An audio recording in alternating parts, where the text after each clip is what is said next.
శుక్లాంబరధరం విష్ణుం శశివర్ణం చతుర్భుజం ప్రసన్నవదనం ధ్యాయేత్ సర్వవిఘ్నోపశాంతయే. ఓం శ్రీ గురుభ్యో నమః. నమస్తే అండి, నేను మీ రామకృష్ణ హాన్, ఆస్ట్రో న్యూమరాలజిస్ట్ని. అందరూ ఎలా ఉన్నారు? ప్రపంచ చరిత్రలో స్వర్ణయుగం నేటి నుండి మొదలు కాబోతుందండి. నేను చెప్తున్నటువంటి 3 రాశులకు మొదలు కాబోతుంది. అంటే స్వర్ణయుగం అంటే ఏంటండి? స్వర్ణయుగం అంటే ఏంటి అసలు? అంటే ఏది బట్టినా బంగారమే, ఏది బట్టినా బంగారమే. మనం ఏదైనా వ్యాపారం చేసాం అనుకోండి, ఆ వ్యాపారంలో లాభాలలోకి రావడమే. ఏదైనా ఒక ఇల్లు కొనుక్కుందాం అనుకోండి, ఆ ఇల్లు తక్కువ ధరలో మంచి క్వాలిటీ బిల్డింగ్ కన్స్ట్రక్షన్ అది బాగుండి అసలు అతి తక్కువ ధరలో మీరు తీసుకోవడం.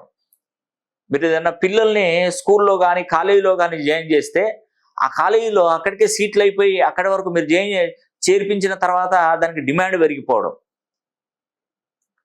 మీరు ఏదైనా ఒక సర్టిఫికెట్ గురించి వెళ్తే ఏదైనా మామూలుగా ఆ మీ దాంతోనే అది చివరి అయిపోవడం. అంటే మీరు అదృష్టవంతులు అయిన తర్వాత అది క్లోజ్ కావడం, కొన్ని జియోస్ చేంజ్ కావడం. అంటే ఒక విధంగా చెప్పాలంటే లక్కీ పర్సన్స్ అవుతారు మీరు. అవునండి, లక్కీ పర్సన్స్ అవుతారు. ఇప్పుడు మనం కొన్ని సందర్భాలలో మనం ఎవరితోనైనా ఏదైనా డీల్ చేయడానికి వెళ్తాం. డీల్ చేయడానికి వెళ్తే ససేమిరా ఒప్పుకోరండి. మీరు ఎంత ప్రయత్నించినా ఎంత చేసినా కూడా ఒప్పుకోరు. ఇక ఇతను డీల్ చేసిన కార్యక్రమానికి ఎందుకు లేనో వదిలేసి పక్కకు వచ్చేస్తారు.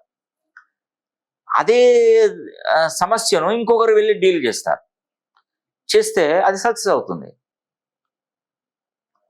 మొన్న ఒక అతను రియల్ ఎస్టేట్ వ్యాపారం చేసి ఆయన నా దగ్గరికి కరెక్షన్ తీసుకోవడానికి వచ్చాడు.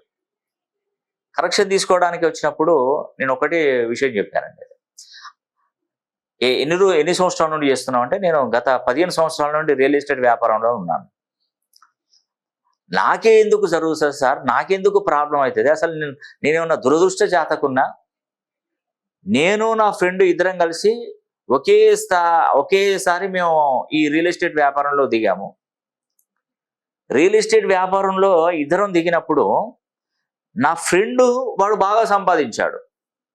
వాడు ఆ రియల్ ఎస్టేట్ వ్యాపారంలో ఇల్లు కట్టుకున్నాడు, స్థలాలు కొనుక్కున్నాడు, వాహనాలు కొనుక్కున్నాడు, పిల్లల్ని బాగా చదివించాడు. సో వాడు నేను ఇద్దరం కలిసి వస్తే నేను మాత్రం ఇప్పటి వరకు అలాగే ఉన్నాను. ఎలా ఉన్నానో అలాగే ఉన్నాను. నా ఇల్లు మారలేదు, నా జీవితం మారలేదు, నా ఫ్యామిలీ కూడా అసలు ఏమాత్రం చేంజ్ కాలేదు. ఎందుకు సార్? నేను ఎందుకు ఆ దరిద్రుడిని, ఎందుకు అంత దురదృష్టం నన్ను వరించింది? అసలు ఏంటి కారణం ఏంటి? అతను నన్ను కూర్చి అడిగాడండి. అంటే కొన్ని సందర్భాల్లో ఏంటంటే, కొందరికి లక్కీ పర్సన్స్ ఉంటారు, లక్ కలిసి వచ్చిన వాళ్ళు చాలా మంది ఉంటారు.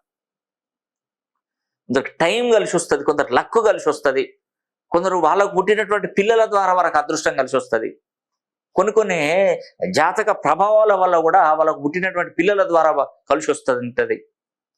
నాకెందుకు సార్, నాకు ఇంత ప్రాబ్లం ఉంది. అతను పోయి డీల్ చేస్తాడు వ్యాపారం. ఇప్పుడు నేను ఒక స్థలాన్ని డీల్ చేస్తూ ఉంటాను. నేను అదే పర్సన్కి నేను ఈ స్థలం బాగుంటుంది అది ఇది అని చెప్తే నన్ను వదిలేస్తాడు. మళ్ళీ ఇంకొకరు వాళ్ళు డీల్ చేసుకుంటారు, వాళ్ళు ఆ స్థలాన్ని అంటగట్టేస్తారు. అంటే నేను ఇంత నిజాయితీగా ఉంటే నన్ను అంత దుర్మార్గుని కింద చూస్తున్నారు, ట్రీట్ చేస్తున్నారు. నేను ఏదో ఫ్రాడ్ చేసినట్టు ఫీల్ అవుతున్నారు. ఎందుకు సార్ అలాగే? ఎందుకు నా జీవితం మారదా? ఇంకా నీ జీవితం అయితే మారుతుంది. నేను చెప్పాను, నీ జీవితం తప్పకుండా మారుతుంది. కానీ నీ పేరులో ఉన్నటువంటి బలాన్ని మార్చుకో ఫస్ట్. నీ జీవితం మారకపోతే నన్ను అడుగు. నేను చెప్పానండి. చెప్పిన తర్వాత నేను నేమ్ కరెక్షన్ ఇచ్చిన తర్వాత మొట్టమొదటిగా అతనికి ఈజీగా ఒక ఫ్లాట్ అమ్మగలిగాడండి. ఈజీగా అంటే అవసరం వాళ్ళదైపోయింది, ఇతను లక్కీ పర్సన్ అయ్యాడు. కొద్ది రోజుల్లోనే అంటే స్పాట్ పేమెంట్, అంటే మొత్తం ఇస్తా, ఒకటే మాట, నాకు ఆ స్థలం నచ్చింది అన్నాడట. మొత్తం నేను డబ్బు ఎట్ ఏ టైం కట్టేస్తా. ఫస్ట్ రిజిస్ట్రేషన్ అమౌంట్ అదే రోజు సెటిల్మెంట్ చేస్తా, ఎంతకి ఇస్తావో ఇవ్వు, నేను తక్కువ రేట్లో. అంటే ఆయన ఏం చేసినట్టే తక్కువ రేట్లో ఇప్పించాడు, కమిషన్ తీసుకున్నాడు.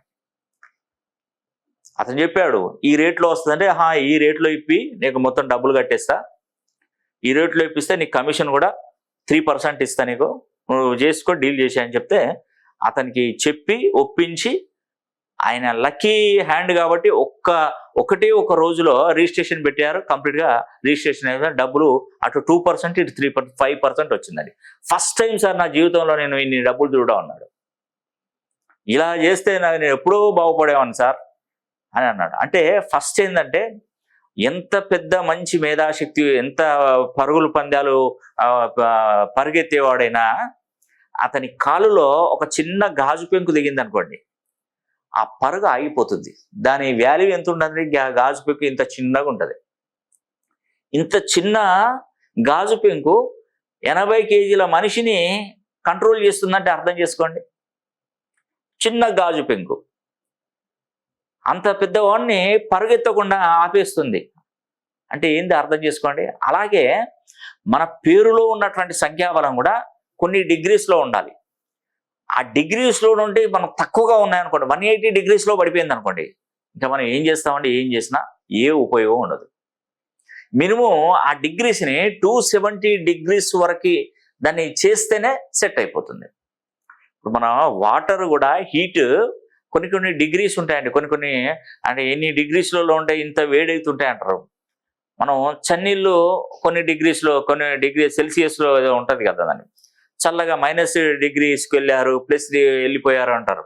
అంటే హీట్ బాగా అయినప్పుడు కొన్ని డిగ్రీ సెల్సియస్ పెరిగిపోవడం, మళ్ళీ డౌన్ ఉంటే మైనస్లో వెళ్తే గడ్డ కట్టుకోపోవడం, ఇవన్నీ చెప్తా. అంటే ఆ డిగ్రీస్ కరెక్ట్గా లేకపోతే మనం ఇటో అటో అయిపోతామండి. మరీ చల్లగా ఉన్న ప్రాబ్లం, మరీ వేడిగా ఉన్నా కూడా ప్రాబ్లం, రెండు ప్రాణహాని.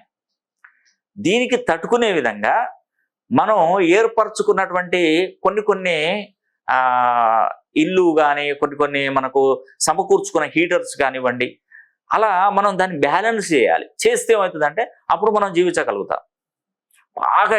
వేడి బాగా ఎండ కొడుతుందండి, ఏం చేస్తామండి? ఎండ కొడుతుంటే బాగా చెట్టు కింద పోయి ఉంటాం, పోయి ఇంట్లోకి వెళ్ళిపోతాం, ఒక ఫ్యాన్ వేసుకుంటాం, కూలర్ వేసుకుంటాం. బాగా ఉన్న వాళ్ళైతే ఏసీ తెచ్చిపెట్టుకుంటారు. అంటే దాన్ని బ్యాలెన్స్ చేస్తున్నారు కదా, అంటే ఆ వేడి నుండి అయితే మీరు తప్పించబడుతుంది కదా. అదేనండి, సేమ్ ఇదే ప్రాసెస్.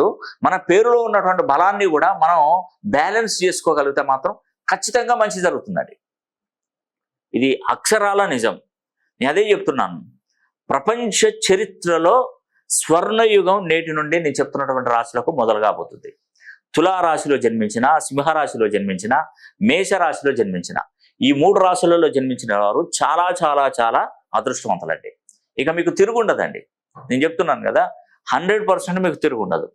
ఇక మీ జీవితం ఇప్పటి నుండి మంచి మార్గాన్ని అన్వేషించిస్తుంది. తప్పకుండా మీరు డెవలప్ అవుతారండి, దానిలో ఎటువంటి సందేహం లేదు. కాబట్టి ఒక్కసారైనా మీ గురించి, మీ పిల్లల గురించి, మీ ఫ్యామిలీ గురించి మీరు పూర్తి వివరంగా మీరు తెలుసుకోవాలనుకుంటే ఒకసారి కింద స్క్రోల్ అవుతున్న నంబర్ కాల్ చేసి పర్సనల్గా ఫోన్ లైన్లో కలిసే ప్రయత్నం చేయండి. లేదంటే డైరెక్ట్గానైనా నన్ను కలవడానికి ప్రయత్నించండి. ఈ అవకాశాన్ని ప్రతి ఒక్కరు సద్వినియోగం చేసుకోవాలని కూడా మనస వాచ కర్మేణ కోరుకుంటూ సెలవు తీసుకుంటున్నాను. సర్వే జన సుఖినో భవంతు.